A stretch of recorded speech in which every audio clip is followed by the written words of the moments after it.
வணக்கம் நண்பர்களே, நான் Manikandan. This is Mani travels with hope. இது மாதிரி தொடர்ந்து பல வீடியோக்கள் வரப்போகுது. அதுக்கு நீங்கள் செய்ய வேண்டியது எல்லாம் நம்ம சேனலை சப்ஸ்கிரைப் பண்ணி ஆதரவு கொடுக்க வேண்டியது மட்டும்தான். இன்றைக்கி இந்த வீடியோவில் நம்ம பார்க்கக்கூடிய விஷயம் என்ன அப்படின்னா, குட்டபருத்தி பாபாவை பற்றி உங்களுக்கு எல்லாருக்கும் தெரியும். அவருடைய நூற்றாண்டு விழா அப்படிங்கிறது வெகு விமர்சையாக கொண்டாடப்பட இருக்கிறது.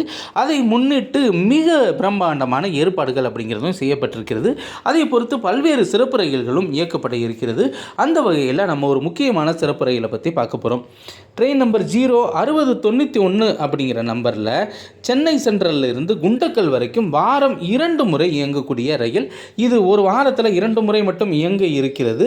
இந்த ரயில் இயங்கக்கூடிய அந்த தேதியை நீங்கள் பார்த்தீங்க அப்படின்னா, நவம்பர் மாதம் 19 மற்றும் 21 ஆகிய தேதிகளில் இந்த ரயிலானது இயங்க இருக்கிறது. அதாவது புதன் மற்றும் வெள்ளிக்கிழமைகளில் நைட்டு 11:50 மணிக்கு புறப்படக்கூடிய இந்த ரயிலானது அங்கே இருந்து பெங்களூரை டச் பண்ணி, அதாவது பெங்களூர் அவுட்டர் போயிட்டு அங்கிருந்து குண்டக்கல் வரைக்கும் இயங்கக்கூடிய ஒரு ரயிலை நம்மால் பார்க்க முடியுது. மறுநாள் பிற்பகல் 2:15 மணிக்கு இந்த ரயிலானது குண்டக்கல் போகுது. ஆனால் சத்யசாய் பிரசாந்தி நிலையம் அப்படின்னு சொல்லுவாங்க இல்லையா, அந்த சாய்பாபாவினுடைய அந்த நினைவிடத்திற்கு பக்கத்திலேயே இது போய் சேருது. சாய்பாபானா சீரடி சாய்பாபா கிடையாது, குட்டபருத்தி பாபாவினுடைய அந்த நிலையத்தை நோக்கி செல்கிறது. இந்த ரயிலானது 2 வாரங்கள் இயக்கப்பட இருக்கிறது. ஒரு வாரத்தில் 2 நாட்கள் இயக்கப்பட இருக்கிறது.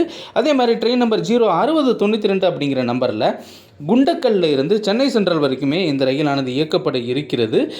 நவம்பர் மாதம் 20 மற்றும் 22 ஆகிய தேதிகளில், அதாவது வியாழன் மற்றும் சனிக்கிழமைகளில் ஈவினிங் 5:30 மணிக்கு கிளம்பக்கூடிய இந்த ரயிலானது மறுநாள் காலையில் 9:45 மணிக்கு சென்னை சென்ட்ரல் வந்து சேரும் வகையில் அந்த ஷெட்யூல் அப்படிங்கிறது அமைக்கப்பட்டிருக்கிறது. உண்மையிலே இந்த ஷெட்யூலை நம்ம பயன்படுத்தணும் அப்படின்னா நிச்சயமாக குட்டபருத்தி அதை சுற்றி இருக்கக்கூடிய பகுதிகளை நிச்சயமாக சுற்றி பார்ப்பதற்கான வாய்ப்பு அப்படிங்கிறது பிரகாசமாக இருக்கிறது. இது மாதிரி இன்னொரு ரயிலும் இயக்கப்பட இருக்கிறது. அந்த ரயிலினுடைய டீட்டெயில் அப்படிங்கிறது இந்த வீடியோவில் நம்ம சொல்ல விரும்பலை. ஏன்னா அது ரொம்பவும் முக்கியமான ரயில். அது மட்டும் இல்லாமல் அது தமிழகத்தின் பல்வேறு பகுதிகளையும் இணைக்கக்கூடிய ரயில்.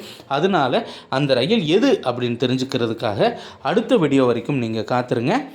அது வரைக்கும் நம்ம சேனலை நீங்கள் சப்ஸ்கிரைப் பண்ணி ஆதரவு கொடுங்க. நிச்சயமாக பல்வேறு ரயில்வே சம்பந்தமான தகவல்கள் உங்களுக்காக காத்திருக்கிறது. அது வரைக்கும் நம்ம சேனலோட இணைந்தே இருங்க. இது மாதிரி தொடர்ந்து பல ரயில்வே அப்டேட்டுகள் உங்களுக்காக காத்திருக்கிறது. நன்றி, வணக்கம் நண்பர்களே.